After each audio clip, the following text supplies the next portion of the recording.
ॲव्होकाडो फळाच्या मोठ्याच्या मोठ्या बागा आणि त्याच्यातच बाजूला असणारी अफीमची शेती.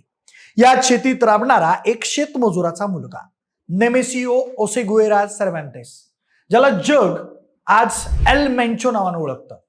त्याचं बालपण इतकं गरिबीत गेलं की 5वीत असतानाच त्याच्या हातातल्या पाटी पेन्सिलची जागा मजुरीच्या अवजारांनी घेतली. वयाच्या 14व्या वर्षी जिथं मुलं भविष्याची स्वप्न बघतात तिथं मेंचो अफीमच्या शेतांची राखण करायचा. एक दिवस गाड्याने बेकायदेशीरपणे अमेरिकेची सीमा ओलांडली. अमेरिकेत जाऊन अंमली पदार्थांच्या धंद्यात हात पसरले. त्यानंतर हेरोईन तस्करीच्या आरोपात तुरुंगवास भोगला. त्यानंतर शेठ तुरुंगातून परत येताच मेक्सिकोच्या शेतात रमू लागला. इथून त्याच्या आयुष्याला एक वळण मिळालं. गाड्याने पुढे जाऊन जिद्दीनं शिक्षण घेतलं आणि हा जेलमध्ये जाणारा माणूस आता खाकी वर्दी टाकून पोलीस दलात जायला लागला.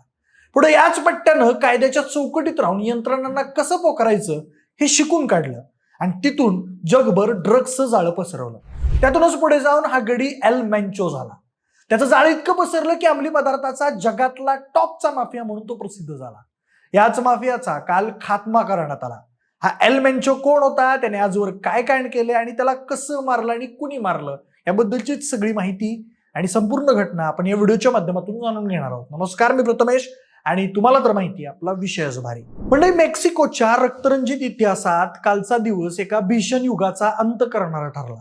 रविवारची पहाट मेक्सिकोच्या जलिस्को प्रांतातील टपलपा हे डोंगराळ आणि निसर्गरम्य शहर. पहाटेच्या शांततेत शहर शांत झोपेत होतं, पण निसर्गाच्या या शांततेत एक वादळ मात्र घुटमळत होतं. जगातील सगळ्यात शक्तिशाली drug cartel Jalisco new generation cartel CGNG या संघटनेचा सर्वेसर्वा एल मेंचो याच परिसरात एका गुप्त ठिकाणी लपून बसला होता. गेल्या कित्येक वर्षांपासून एल मेंचो हा अमेरिकेच्या DEA ड्रग्स एन्फोर्समेंट ऍडमिनिस्ट्रेशन आणि मेक्सिकन इंटेलिजन्ससाठी एक भूत बनला होता. त्याच्यावर 15 दशलक्ष डॉलर्सचं बक्षीस होतं, म्हणजे सुमारे 136 कोटी रुपये. पण तो कधीच कोणाच्या हाती लागत नव्हता. मात्र यावेळी परिस्थिती वेगळी होती. अमेरिकेच्या संस्थेने एक विशेष टास्क फोर्स तयार केली. या अमेरिकेच्या टीमने उपग्रहांच्या आणि सिग्नल इंटेलिजन्सच्या मदतीने त्याचं गुप्त लोकेशन शोधून काढलं.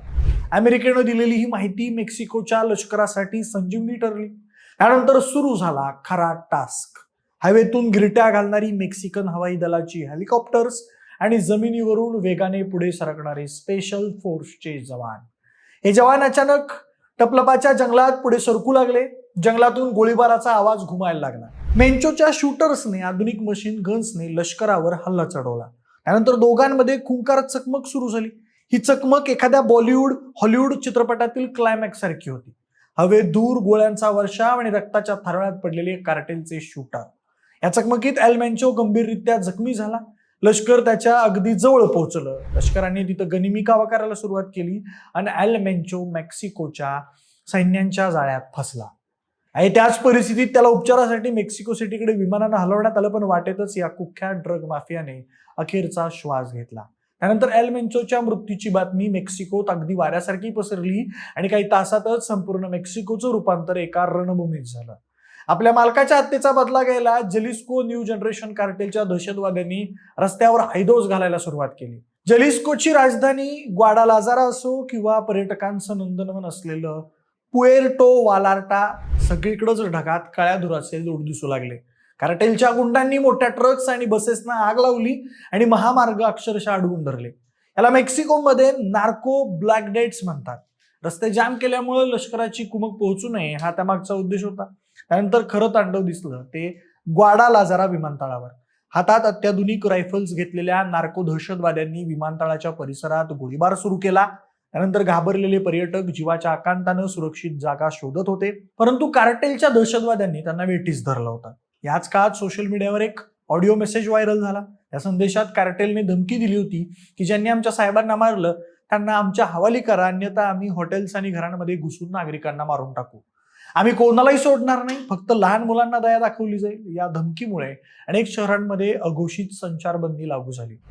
या एल मेंचोचा अंत हा मेक्सिकोच्या ड्रग्ज विरोधातील सगळ्यात मोठा विजय मानला जातोय. यामागचं कारण म्हणजे त्याने आतापर्यंत पसरवलेलं त्याचं दहशतीचं जाळं आणि ड्रग्ज मधला जगातला टॉपचा व्यापार. पण हा एल मेंचो नेमका मंडळी कोण होता हेच आपण आता पुढे बघूया. मेक्सिकोच्या मिचोआकानच्या भागात वसलेलं कुलिमन नावाचं एक छोटं गाव. 1960 सालचं दशक. इथं गरिबीचा असा काही विळका होता की 2 वेळच्या अन्नासाठी इथल्या मुलांना शाळेऐवजी शेतात घाम गाळावा लागायचा. याच मातीत एल मेन्चोचा जन्म झाला. त्याचं नाव नेमेसिओ. नेमेसिओचं बालपण हे खेळण्यांनी नाही तर काट्याकुट्यांनी भरलेलं होतं. 6 भावंडांच्या या मोठ्या कुटुंबात नेमेसिओ 5व्या इयत्तेत असतानाच शाळेचा उंबरठा सोडून बाहेर पडला. त्याला पेक्षा जमिनीतून सोनं कसं पिकवायचं यात जास्त रस होता. पण ते सोनं गव्हाचं नव्हतं, तर ते होतं अफीमचं. मेक्सिकोच्या त्या भागात अफीमची शेती करणं हे जगण्याची गरज होती. लहानगा नेमेसिओ आपल्या वडिलांसोबत अफीमच्या बोंडांना चिरा मारून त्यातून चीक गोळा करायचा. ज्या वयात पोरं शाळा शिकतात त्या वयात नेमेसिओ बिझनेस शिकत होता. पण त्याच्या नशिबाचे फासे मात्र वेगळेच होते. मेक्सिकोच्या गरिबीतून सुटण्यासाठी त्यानं वयाच्या 14व्या वर्षी सीमारेषा ओलांडली आणि तो बेकायदेशीरपणे अमेरिकेत आणि तिकडून पुढे कॅलिफोर्नियात दाखल झाला. पाहुणा म्हणून आलेला एल मेन्चो तिथे एका साध्या रेस्टॉरंटमध्ये काम करू लागला. पण त्याचं मन शांत राहत नव्हतं. त्याला कळलं होतं की कष्टाने पैसे मिळतात पण श्रीमंती फक्त धंद्यातूनच येते. त्यानं अमेरिकेत सुमडीत ड्रग्ज विकायला सुरुवात केली आणि त्याच्या पहिल्याच ड्रग्सच्या डावात पडला गेम.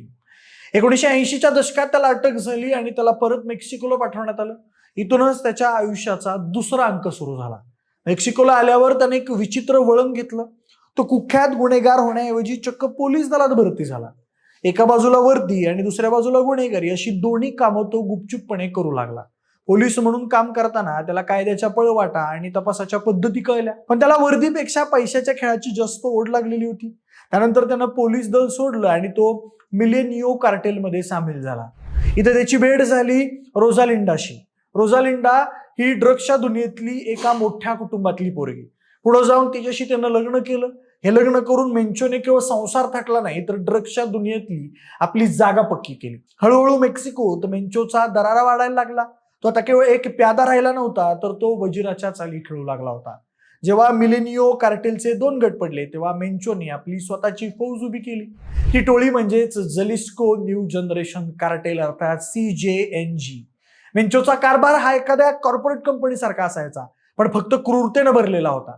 त्याने आपल्या सैन्याला अत्याधुनिक शस्त्र दिली. त्याच्याकडे स्वतःचं हेलिकॉप्टर, रॉकेट लॉन्चर्स होती. त्यानंतर तो रिओ ग्रांडे पासून ते अमेरिकेच्या गल्लीबोळांपर्यंत ड्रग्ज पोचवायला लागला. त्यानंतर तो इतका बलाढ्य झाला की त्याचं नाव ऐकल्यावर मेक्सिकन सैन्यही 2 पावलं मागाटायचं. एकदा तर त्यानं आपल्या मार्गात येणाऱ्या मेक्सिकन लष्कराचंच हेलिकॉप्टर चक्कल रॉकेट लॉन्चरनं उडवून दिलं होतं.